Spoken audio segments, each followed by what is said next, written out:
പ്രസിദ്ധിയാർജിച്ച ഗാനമാണ് ഈ ബദൽ ഹുദ. അതുപോലെ അടുത്ത കാലം മെസ്സിസ് തന്നെ ഒരു ഗാനം പാടുന്നു, ആദരവായ മുഹമ്മദ് നബിയുടെ ഓമനപുത്രി ഫാത്തിമ. എത്ര കേട്ടാലും മതി വരാത്ത വളരെ വളരെ മനോഹരമായ ഗാനമാണ്.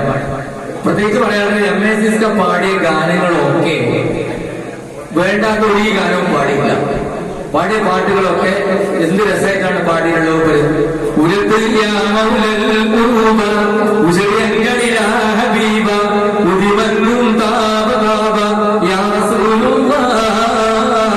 പാട്ടാൻ പാടുന്ന കരോക്കെ വായിച്ചിട്ടുണ്ട്.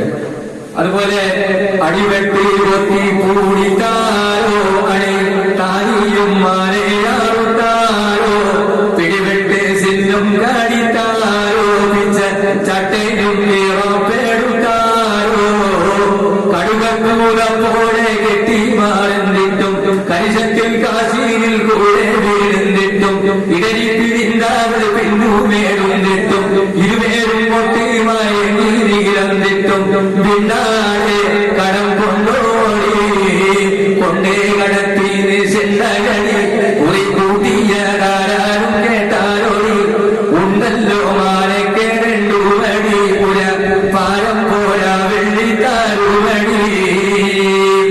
ബദലിനെ കേട്ടാലും മതിവരാത്ത ഒരുപിടി നല്ല ഗാനങ്ങൾ MACSK പാടി വെച്ചിട്ടുണ്ട്. അതുപോലെ ഒരുപാട് നല്ല കഥാപ്രസംഗം MACSK പാടിവെച്ച ഹിറ്റ്-ഗാനങ്ങളിലുണ്ട്. ഏതായാലും അടുത്ത ഗാനം ആദരവായ മുഹമ്മദ് നബിയുടെ ഓമനപുത്രി ഫാത്തിമ.